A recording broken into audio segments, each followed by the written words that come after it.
예, 할렐루야. 예, 우리 찬양한 것처럼 이 어려운 때에 부흥의 불길이 우리 심령 속에 우리 안에 뜨겁게 불타오르기를 주의 이름으로 축복합니다. 여러분, 어려운 때지만 어려운 때일수록 더 용기를 내서 하나님의 은혜를 힘입는 성도님들 될 수 있기를 예수님 이름으로 축복합니다. 코로나 바이러스 감염증이 우리나라에서는 서서히 잡혀가지만 전 세계로 확산되어서 큰 우려를 자아내고 있습니다. 그러나 이를 예방할 수 있는 치료제나 백신은 아직까지 나오지 않았습니다. 이제는 전 세계적인 과제가 된 코로나19와의 전쟁에서 승리하기 위해서는 이 신종 바이러스의 정체를 보다 확실히 알아야만 한다고 하는데, 코로나19를 인간에게 처음 전염시킨 동물, 즉 중간 척추가 무엇인지 알 수가 없다고 합니다. 사스와 메르스와 마찬가지로 이번 코로나19의 감염 원인도 자연 숙주는 박주로 여겨지지만은 중간 숙주가 무엇인지 많은 논란이 있습니다. 중국의 과학자들은 여러 야생 동물들의 유전자 정보를 분석한 결과 우한의 수산물 도매시장에서 많이 팔리던 야생 뱀을 먹은 사람에 의해서 코로나19가 처음 감염됐을 것이라고 학술지에 발표했습니다.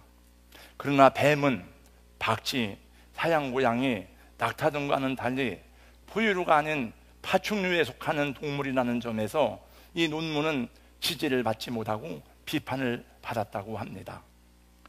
어떤 분들은 천단갑이라는 이 동물에서 오지 않았느냐 하고 말하는데, 그것도 정확하지는 않다고 합니다.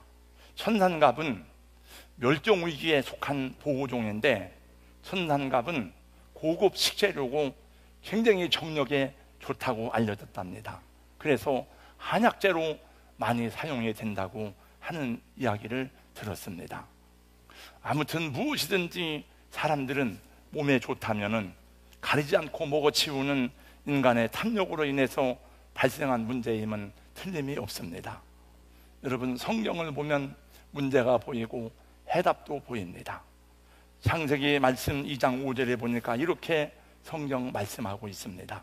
여호와 하나님이 땅에 비를 내리지 아니하셨고 땅을 갈 사람도 없었으므로 들에는 초목이 아직 없었고 밭에는 채소가 나지 아니하였으며, 하나님께서 지으신 땅에 아직 경작할 사람이 없었기 때문에 채소가 나지 않았다고 하였습니다. 성경에서 땅을 아담아라고 말합니다. 그 땅의 흙으로 지음받은 사람을 아담이라고 말합니다. 땅은 아담아요, 사람은 아담인데 히브리어로 획 하나 차이입니다. 히브리어로는 이렇게 하면 아가 되고 이렇게 하면 하가 됩니다. 그런데 하나님은 아담에게 아담아를 경작하게 하셨습니다. 창세기 2장 15절 말씀에 보니까 여호와 하나님이 그 사람을 이끌어 에덴 동산에 두어 그것을 경작하며 지키게 하시고, 원숭이를 통해서 경작하게 한 것이 아니고 코끼리를 통해서 경작하게 하신 것이 아닙니다. 하나님이 아담을 통해서 땅을 경작하게 했습니다. 아담아로 아담을 만드시고, 아담은 다시 아담아를 경작해서 육체의 생명을 유지하게 되었습니다.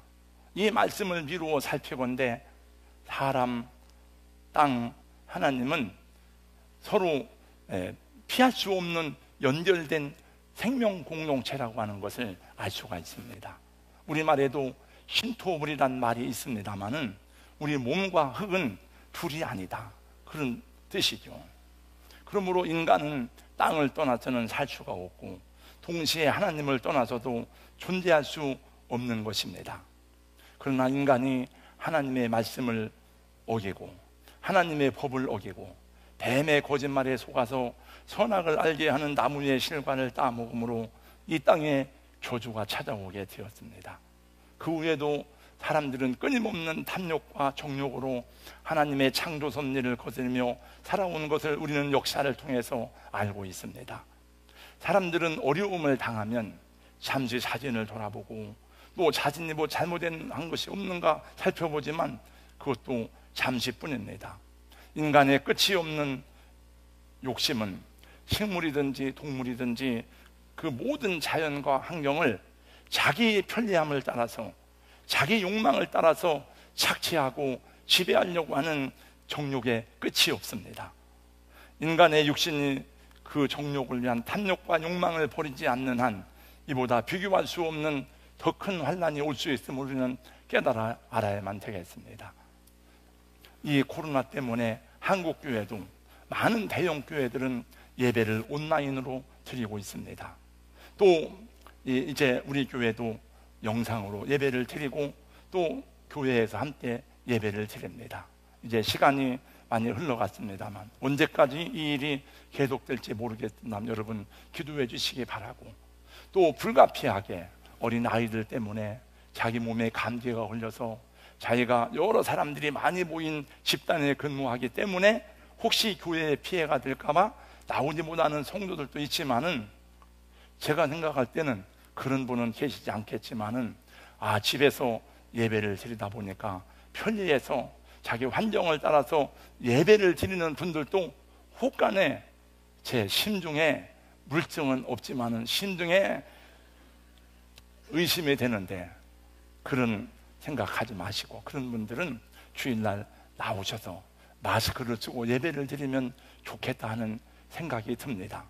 제가 한번 계산기로 두드려 봤습니다. 대전시 22명 지금까지 확진자가 나왔는데 그러면 몇 프로인가? 그걸 따져봤더니 0.0002%입니다. 그럼 30명이 나와요. 그러니까 0.00 보니까 소수점 밑으로 0이 4개가 나오더라고요. 물론 걸리는 사람은 100%입니다. 그러나 혹시 그런 일이 생기지 않아야 되겠고, 생긴다 할지라도 우리 면역력으로 극복할 수 있다고 그러고, 저는 지난 주중부터는 요 한신 아파트에도 한 분이 생겼다 그래가지고 저도 얼른 약간 겁이 나서 우리 권사님들 다 집사님들 새벽 예배 나오지 마세요. 그리고 그날부터 우리는 기도하고 옥상 꼭대기에 올라가서 제가 가끔 가다가 교회에 특별한 일이 있거나 중대한 일이 있을 때는 옥상에 올라가서 선포 기도를 하거든요. 그래서 옥상에 올라가서 지금은 새벽 예배를 마치면 선포하면서 다 기도를 하고 있습니다. 이렇게 보면서 함께 여러분 기도해서 이때를 잘 극복하고 승리하는 우리 대한민국, 승리하는 여러분 성도님들 될 수 있기를 예수님 이름으로 축원합니다. 마태복음 강해 94번째 시간입니다. 예수께서 우리 주님은 이 세상에 오셔서 33년을 사시면서 교도받은 인생들을 구원하시려고 구속의 사역을 완성하고 가셨는데, 메시아로서의 사역의 절정 클라이막스는 마지막 한 주간 동안에 집중되었습니다. 예수님의 마지막 한 주간은 예루살렘에 입성하시는 종료주일로 시작하여서 금요일에 십자가에 죽으시고 3일 후 부활하심으로 구속의 사역이 완성되었습니다. 예수님의 마지막 그 사역에 입성하는 내용이 오늘 봉독한 본문의 내용입니다. 예수님은 제자들과 함께 여리고를 지나 이제 예루살렘에 가까이 있는 감람산 벳바게와 베다니 마을에 이르게 되었습니다. 예수님은 제자 중 2사람을 맞은편 마을로 보냈습니다.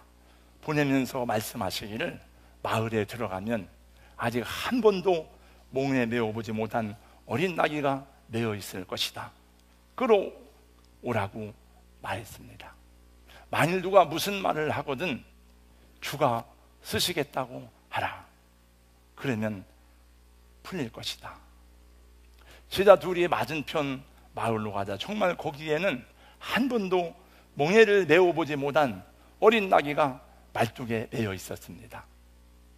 몽에를 맨다는 것은 일하려고 주는 건데 어지간하면 몽에를 매는데 아직 그렇게 어린 나귀라는 거죠.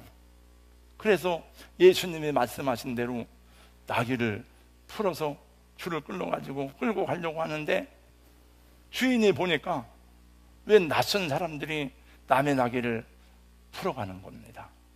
아니, 왜 남의 나귀를 풀어갑니까? 예, 주가 쓰시겠답니다. 아, 그래요? 풀어가세요. 그래서 풀어왔습니다. 그래서 예수님은 그 어린 나귀를 타고 예루살렘으로 입성하심으로써 스가랴서의 예언이 성취되었고, 마지막 한 주간 구속의 사역을 이루는 승리의 예루살렘 입성을 주님이 행하는 모습이 본문의 말씀이에요. 스가랴 선지자의 기도에 대한 예언입니다. 시온에 따라 크게 기뻐할지어다, 예루살렘에 따라 즐거이 부를지어다. 보라, 내 왕이 내게 임하시나니 그는 공의로우시며 구원을 베푸시며 겸손하여서 나귀를 타시나니 나귀의 작은 것 곧 나귀 새끼니라. 예수님은 나귀 새끼를 타시고 예루살렘에 입성하심으로 성경의 예언대로 사역의 성취를 가져오게 되었습니다. 오늘 말씀의 내용은 드릴 말씀이 많이 있지만 다 할 수가 없으니 주제를 한 가지로만 정했습니다. 주가 쓰시겠다 하라, 그리하면 즉시 보내리라. 한번 저를 따라서 한번 하시겠습니다. 주가 쓰시겠다 하라, 그리하면 즉시 보내리라. 오늘 주일날 한 목사님에게 전화가 걸려왔습니다. 밥도 못 먹은 사람 마냥 다 맥이 풀려 있었습니다. 뭐해? 오늘 설교 잘했어? 아, 힘이 없네. 오늘 설교를 죽 썼어. 설교를 내가 생각해도 너무 못했어. 목사님들은 예배를 잘 못 드리거나 설교를 열심히 준비했는데 잘 안 전해지면 굉장히 속이 상합니다. 밥을 먹고 싶은 생각도 없어서 저는 충분히 그 말을 이해했습니다. 제가 말했습니다. 설교가 죽주는 게 어딨어. 내가 잘했다고 생각하면 잘한 것이고, 내가 잘 못했다고 생각하면 잘 못한 거야? 내가 잘못한 설교라도 하나님이 은혜를 주시면 은혜를 받는 성도가 있고, 나는 잘했다고 생각하지만 은혜를 못 받는 성도들도 많이 있을 수 있어. 다 주님께 맡겨. 그래, 그렇지? 아, 모처럼 바른 소리 하네. 그러더니 목소리가 생기 있게 변하였습니다. 여러분, 그렇습니다. 내 생각이 다 맞는 것이 아닙니다. 제가 목사이지만 제가 하는 일이, 제가 하는 말이 다 옳은 말은 아닙니다. 내가 어머니지만, 여러분이 아버지지만 아버지가 하는 말이 다 100% 맞는 것만은 아닙니다. 나는 잘 못해서 속상하고 죄송하고 부끄러워 죽겠는데, 하나님은 그런 일을 통해서도 덕이 되게 하는 것도 있고, 내가 실수해서 일이 잘못되었지만은 오히려 그런 것 때문에도 하나님은 은혜를 주기도 하고, 나는 수고를 많이 하고 잘했다고 생각하지만 하나님이 보실 때는 덕이 안 되는 일이 있을 수도 있습니다. 바울 사도는 고백했습니다. 나는 심었고 아볼로는 물을 주었으되 오직 하나님께서 자라나게 하셨나니, 그런즉 심는 이나 물 주는 이는 아무것도 아니로되 오직 자라게 하시는 이는 하나님 뿐이니라. 저는 지금까지 여러분과 함께 교회를 섬기고 목회를 하면서 늘 배우고 깨닫는 것은, 아, 하나님의 일은 하나님이 하시는구나 하는 것을 많이 체험하고 깨닫고 배웠습니다. 저는 부족한 것이 많고 능력이 한이 없이 모자라지만 교회가 해야 될 일에 대해서, 교회가 필요한 일에 대해서, 교회가 필요로 하는 사람에 대해서 하나님이 그때그때마다 보내주시고 채워주시고 함께 하시는 것을 때마다 일마다 경험했습니다. 개척할 때 그걸 더 많이 경험했어요.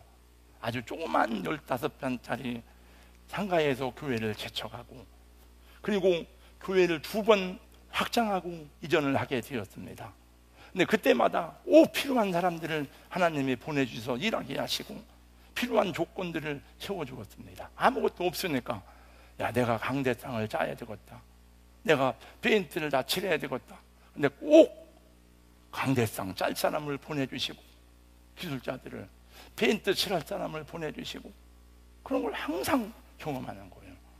교회를 2번 건축했습니다. 옆에 교육관 말고 이 예배당 작은 교회지만 2번 건축을 했는데 사람들이 얼마나 고생을 했느냐고 위로하고 물어보기도 합니다만, 그렇게 막 눈물을 흘리고 고생을 하면서 건축하지는 않았습니다. 하나님이 그때마다 필요한 사람을 보내주시고 필요한 것들을 채워주시는 것을 경험했습니다. 사람이 필요하면 사람을 붙여주시고, 물질이 필요하면 하나님이 필요한 물질을 채워주시고, 감당하기 어려운 시험을 만나면 하나님께서 피할 길을 내주셔서 감당하게 하셨습니다. 그러나 제가 여러 가지로 계획하고 열심히 힘쓰고 애써도 되지 않은 일들도 많이 있습니다. 하나님이 하시고자 하는 일들을 막아서도 안 되고, 하나님이 허락하시지 않는 일을 억지로 하려고 해도 그것도 안 되는 일이더라고요. 다윗은 어려서부터 하나님을 사랑한 사람이었습니다. 나이 30에 왕이 되었습니다. 왕이 되어서 한 첫 번째 일이 뭔고 하면은 하나님의 법궤를 예루살렘으로 모셔오는 것이었습니다. 막 춤을 추면서 법궤를 예루살렘으로 모셔왔습니다. 어느 날 생각해 보니까, 야, 나는 이렇게 좋은 백향막궁에 거하는데 여호와의 괴는 휘장 가운데 있도다. 그때만 해도 광야에서 하던 그 휘장이 그대로 옮겨져 있었습니다. 성막이었습니다. 성전을 짓는다는 것은 수백 년이 지나도록 아무도 생각하지 못했습니다. 그런데 다윗이 하나님의 성전 지을 생각을 처음으로 한 거예요. 그래서 막 가슴이 벅차고 감격이 되었습니다. 선지자 나단을 찾아가서 얘기를 했습니다. 나단이 왕의 말을 듣고 보니까 참 좋은 생각이에요. 좋은 생각이십니다. 왕의 마음에 있는 바를 행하소서. 그날 저녁에 다윗은 잠이 오지 않았습니다. 하나님의 성전 건축할 생각을 하니까 가슴이 뛰고 흥분이 되었습니다. 그런데 다음날 아침에 선지자 나단이 찾아왔습니다. 임금님, 하나님이 안 된다고 하십니다. 지난밤에 하나님께서 폐하께서 성전을 건축하는 일을 허락하지 않으신다고 저에게 말씀했습니다. 여러분, 다윗 왕이 뭐라고 말했습니까? 왕이 한다면 하는 거지 무슨 말이 많은 거예요. 가서 다시 기도해 보세요. 그렇게 말하지 않았습니다. 하고 싶은 마음도 있고 할 수 있는 능력도 있습니다. 그러나 아무리 선하고 좋은 일이라도 하나님이 하지 말라 하시니 안 했습니다. 섭섭해하지 않았습니다. 원망하지 않았습니다. 오히려 감사하고 찬양했습니다. 이것이 성령의 감동으로 살아가는 사람들의 삶의 올바른 자세인 줄로 믿습니다. 여러분, 주가 쓰시겠다 하는 말씀 한마디에 나귀가 풀렸습니다. 우리는 나귀 주인이 누군지 모릅니다. 이름이 없습니다. 예수님도 나귀 주인이 누군지 잘 모릅니다. 나귀 주인도 주가 쓰시겠다 할 때에 그 주님이 누구인지를 정확히 알았을까요? 잘 몰랐습니다. 어떻게 그것이 가능한 일입니까? 하나님이 예비하신 사람이니까 가능한 일이고, 성령께서 감동하신 일이니까 가능한 일입니다. 여러분 보세요.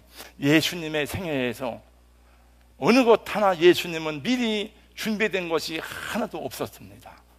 모두가 다 하나님이 예비하신 사람들을 통해서 그때그때 필요한 사역에 필요한 것들이 공급되는 것을 너무나 많이 보게 됩니다. 여러분, 예수님이 십자가에 얼마 있으면 일주일에 죽으시는데 예수님의 장사를 예비하기 위해서 마리아의 향유가 귀하게 준비되었습니다. 마리아는 예수님의 장사를 예비하려고 그걸 모은 게 아니에요. 다 평생 아끼고 모은 것인데, 마리아와 서로 예수님이 약속한 것이 아닙니다. 그러나 마리아는 다 부어버렸습니다. 뭔지 모르고 부었지만 예수님의 장사를 예비한 거예요. 예수님은 이제 유월절 때 돌아가셨잖아요. 유월절 때는 누구든지 다 집에 들어가서 유월절 만찬을 다 하고 예식을 해야 되는데, 예수님의 고향, 제자들의 고향이 다 갈릴리잖아요. 어느 집에 들어가야 될지 알 수가 없는 거예요. 제자들이 걱정이 태산 같았습니다. 주여, 유월절 만찬을 어디서 해야 됩니까? 주님이 말씀하셨습니다. 성한 아무에게나 가서 이르되, 선생님 말씀이 내 때가 가까이 왔으니 내 제자들과 함께 유월절을 너의 집에서 지키겠다 하라. 그래서 제자들이 나갔습니다. 무작정 물동이를 지고 치고 가는 여인에게 말했습니다. 우리 주님의 객실이 어디 있느냐? 따라오세요. 갔더니 마가 요한의 어머니 마리아의 집에서 예수님은 최후의 만찬을 하셨고, 그 집에 오순절날 성령이 임하고 그 집이 초대교회가 되었습니다. 예수님이 십자가에 죽으셨는데 장사를 지내야 될 제자들은 다 도망갔습니다. 누가 장사를 지내요? 그때 또 아리마대 사람 요셉이 나타났습니다. 아리마대 사람 요셉은 십자가에서 돌아가신 예수님을 내려서 향유로 깨끗하게 씻고 세마포로 싸서 자기를 위해서 준비했던 새 무덤에 예수님을 장사 지냈습니다. 그래서 아리마대 요셉의 무덤에서 예수님이 부활하신 거죠. 스가랴서 9장 9절의 예언을 성취하기 위해서 베다니 맞은편 마을에 어린 나귀가 준비되어 있었습니다. 그 나귀 주인은 예수님의 제자들을 전혀 모르는 사람이에요. 예수가 누구인지 잘 아는 사람이 아니었습니다. 예수님의 제자들을 보낼 때에 나귀 주인과 약속한 것이 아니었습니다.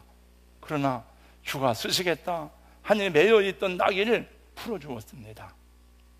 여러분, 하나님의 일하심은 언제나 당신의 나라와 주님의 사역에 기쁨으로 순종하는 사람들을 통해서 사용하신다는 것을 우리는 성경을 통해서 배우게 될 텐데, 우리 주의 나라를 위해서, 하나님의 성역을 위해서 우리가 부름을 받을 때에, 주님이 쓰시겠다 할 때에 기쁘게 쓰여지는 저와 여러분의 인생과 우리의 삶이 되기를 예수님의 이름으로 축원합니다. 여러분들도 여러분이 모르는 사이에 주님 앞에 쓰임받은 일이 많이 있을 거예요. 아마 또 부족하지만 교회가 이렇게 그래도 교회다운 교회로 세워지기까지 주님이 쓰시겠다 하시니 무엇인지 잘 모르고 응답하신 일이 적지 않은 것을 하나님이 아십니다.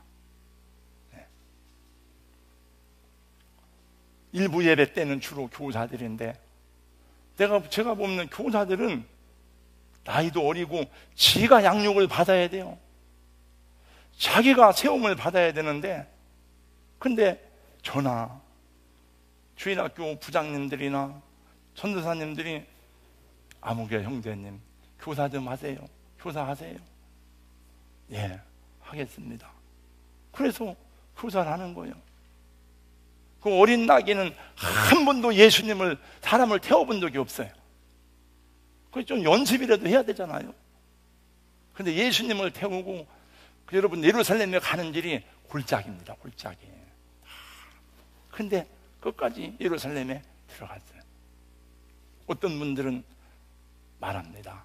기도해 보겠습니다. 생각해 보겠습니다. 기도해 보겠습니다. 그러면 기도하고 응답한 걸 얘기해 줘야 되잖아요. 목사님, 기도해 보니까 하나님이 허락하지 않네요. 기도해 보니까 목사님, 하나님이 기쁜 마음으로 하라고 하네요. 얘기를 해줘야 되는데 기도해 보겠습니다. 그런 사람은 대부분 응답이 없어요. 지금도 기도하고 있는지 잘 모르겠습니다. 양병림 목사님 아들이 연세대학교를 졸업하고 그리고 신학을 공부해서 성공회대 신학대학원에서 공부해서 성공회 사제가 되었어요. 그리고 이제 그 목사님 아들이 양치우인데 경환이보다 한 살 위에요. 그래서 서로 이제 기도하고 하는데 책을 번역을 해서 두 번째 번역된 책을 저한테 갖다 줘서 그 책을 읽고 있는 중에 있는데 제 이름이 생각이 안 나는데 세계적인 유명한 여자 신학자예요. 그분이 복음서에 관한 얘기를 하는데 그 복음서에 관한 얘기 가운데 마가복음에 대한 얘기를 합니다만 거기 그런 내용이 나오더라고요. 마가복음의 특징 가운데 하나는 즉시란 말이 많이 나온다는 즉시. 예수님의 제자들은 주님이 부를 때에 배와 그물을 버려두고 즉시로, 마태는 주님이 부를 때에 세금 당부하든 정리하든 그 펜을 버리고 즉시로, 오늘 또 여기 말씀해 보니까 즉시 보내리라, 그 내용이 나오더라고요. 주님의 말씀에는 여러분 즉시 순종함이 하나님의 기뻐하시는 뜻인 줄로 믿습니다. 그것이 성령의 감동이고 하나님의 사람들의 삶의 자세입니다. 아브라함은 내 아들 이삭을 번제로 바치라고 주님의 명령을 받았을 때에 생각해보고 고민해보고 의논하지 않았습니다. 즉시 다음날 아침에 일찍이 일어났다고 성경에 말씀했어요.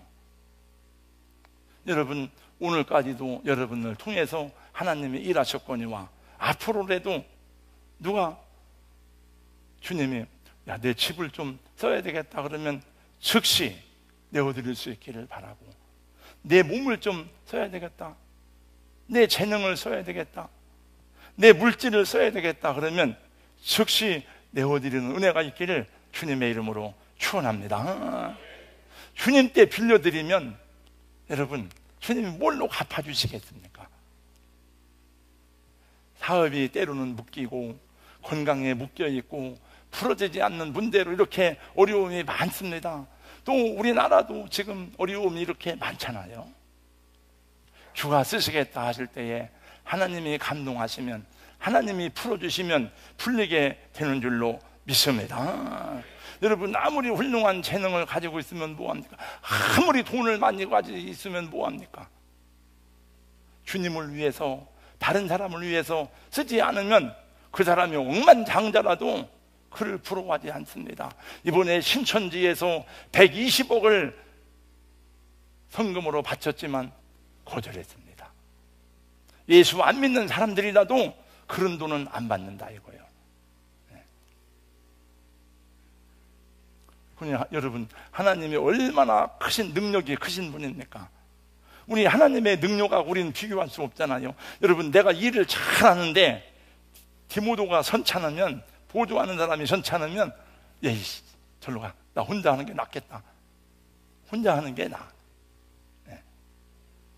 저는 21사단 수동부에 있으면서 처음에 수동부에 가면 재무실 하부 작업을 맨날 해. 맨날 타이어 빼고 막 하부 넣고 막 구리모 놓고 막 그걸 하는데 졸지형이 오면 그 일을 먼저 시켜. 운전대 처음 주는 게 아니에요. 운전대는 최소한도 상병 이상이나 운전대를 잡아요. 그럼 처음에 하다 보면 처음에 오는 사람이 할 줄 모르잖아요. 그러면 예이 그냥 놔둬, 내가 하는 게 낫겠다 했어. 그리고 그냥 혼자 차라리 하는 게 나아요. 하물며 하나님이 전능하신 분인데, 주님은 땅과 하늘의 모든 권세를 위임받은 사람인데, 우리와 같이 저 오정무 목사처럼 답답한 사람하고 일을 하려면 얼마나 주님이 답답하실까.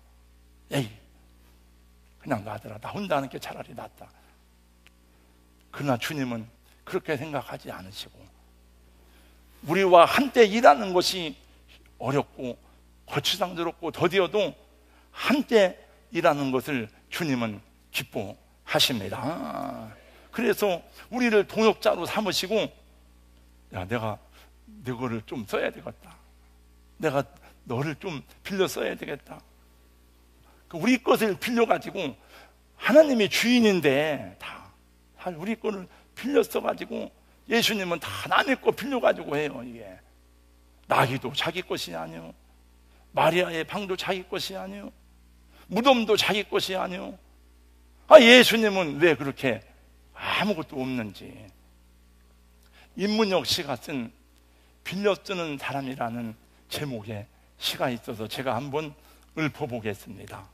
당신을 위해선 작은 낙이 한 마리도 기르지 못한 목자요 가난한 자요 감남산 벳박의 맞은편 마을 나귀를 빌려 타셨네. 때가 가까워 제자들 함께 내 집에서 유월절을 지키겠노라. 그리하소서. 집도 없는 목자여, 물동이 이고 가는 여인의 다락방을 빌리시고 온 세상의 새도 다 빌려서 죽어갔니요. 사흘 동안 무덤도 빌려 쓴 이여, 너희도 빌려 쓰는 자라고 가르쳐 주신 이여, 생명을 빌려서 그 안에 모든 물건을 다 빌려서 아내도 자식도 지위도 다 빌려 쓰는 것인데 우리는 오늘 무엇을 당신께 빌려 드리리까? 여러분, 하나님이 내 것을 쓰자 그러면은 감사하고 얼른 빌려드리는 은혜가 있기를 주의 이름으로 축원합니다. 성경의 사람들은 다 그런 사람이에요. 노아, 아브라함, 여호수아, 모세 다 그 사람들은 의로운 사람들, 의롭다는 말로 표현하면 살 수식이 안 돼. 능력의 사람 수식이 안 되지만 흉룡의 사람 그러면 말이 되고 수식이 돼요. 주님은 저와 여러분을 쓰시기를 원하는 줄로 믿습니다. 오늘 새벽에 말씀 전하다 보니까 그런 내용이 나왔어요. 서울에 있는 모자이크 교회는 빚내서 구제하고 대출받아 선교하자. 모든 교회가 다 그럴 수 있는 건 아니야. 그러나 그 교회는 그것이 돼요. 왜? 그런 믿음과 은사를 가졌으니까 되는 거예요. 그 제가 생각을 해보니까 저도 제 아들을 위해서 빚내고 대출을 받는데, 우리 자식들을 위해서는, 세상의 성공을 위해서는 대출을 받고 빚내지만은 주님을 위해서는 뭐 빚내고 그런 잘 안 하잖아요.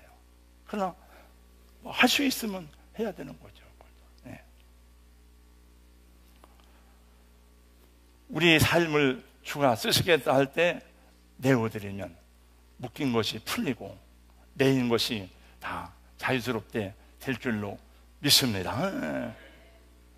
우리 삶은 하나님께 쓰임 받을 때만 가치가 있는 거예요. 다 이 세상, 지금 이 환난을 보잖아요. 이 어지러운 세상을. 이사야 32장 8절에는 이런 말씀이 있습니다. 존재한 자는 존재한 일을 계획하나니 그는 항상 존재한 일에 서리라. 하나 말씀드리고 마치겠습니다.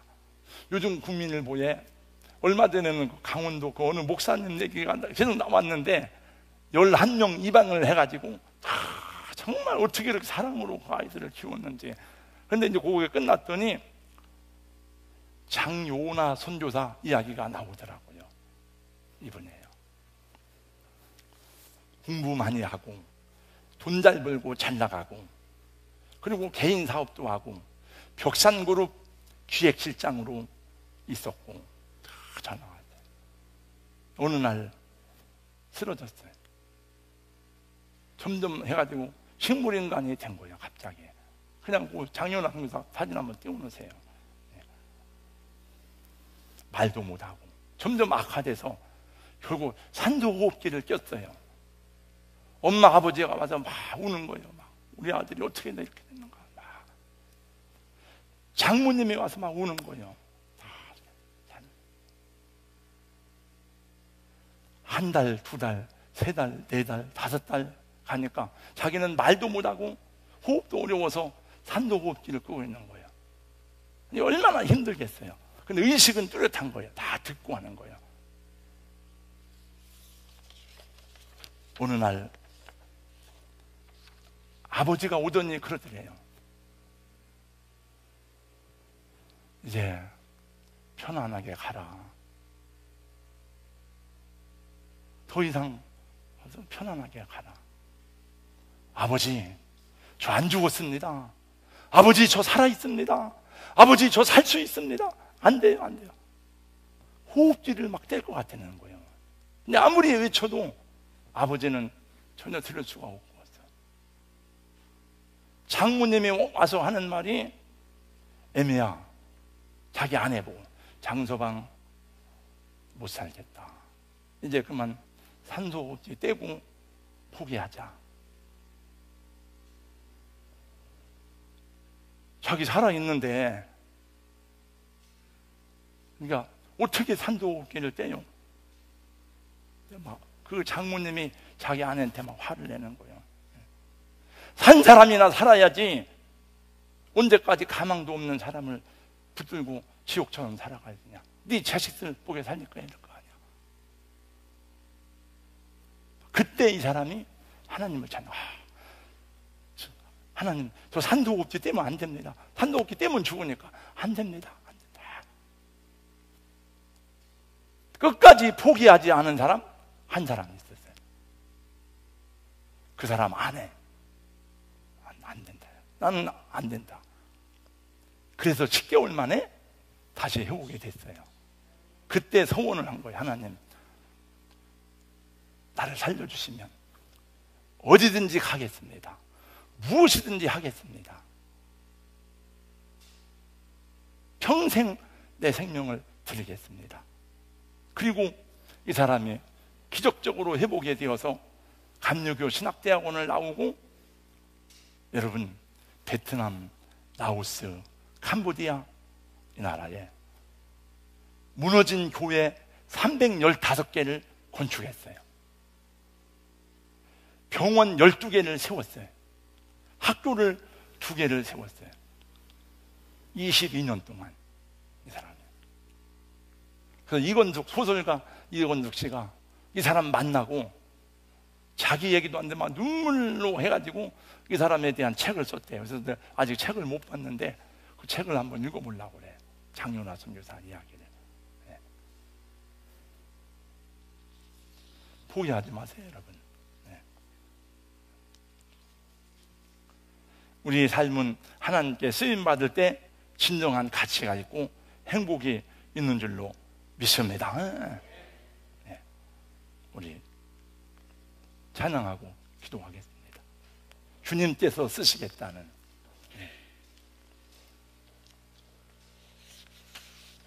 그 제가 이 찬양을 많이 안 부르는 찬양인데, 이 찬양을 한번 찾으려고 유튜브에 들어갔더니 이 찬양하고 다른 주님께서 쓰시겠다면 어디든지 가리다, 뭐 이 내용이 장윤화 선교 같은 선교사 같은 내용이 있는 그런 찬양이 많이 있더라고요. 우리 한번 찬양 부르고 제가 기도하겠습니다. 은혜와 사랑의 주님, 오늘 또 주의 말씀을 기억하며 우리들 또 성령께서 우리 마음을 감동할 때마다 순종할 수 있는 용기와 믿음으로 함께하여 주시옵소서. 한 번도 멍에 메어보지 못한 어린 낙이었지만 주님을 태우고 예루살렘에 들어갈 때에 흔들리고 당황스럽고 힘겨운 걸음이었지만은 끝까지 주님을 태우고 예루살렘에 입성하는 모습을 보았습니다. 어린 나귀도 이렇게 주님께 쓰임받는데 우리 생애에서도 주님이 하시고자 하는 일을 겸손하게 받아들이고 응답할 수 있는 저희를 되게 하여 주시옵소서. 코로나19 감염증으로 모든 사람들이 힘들어하고 있습니다. 일상의 감사를 회복하게 하여 주시옵시고, 우리들이 자유스럽게 예배드릴 수 있었던 일이 얼마나 감사한 일이었는지, 사람들을 만나 반갑게 악수하고 기여하는 수 있는 것이 얼마나 소중한 일이었는지, 함께 공동체 안에서 거리낌 없이 식사를 할 수 있었던 것이 얼마나 아름다운 일이었는지를 깨달아 알게 하여 주시옵소서. 당연한 구원이었고 당연한 축복이었고 당연한 은혜가 없음을 깨달아 알게 하여 주시옵소서. 예수님 이름으로 기도하옵나이다. 아멘.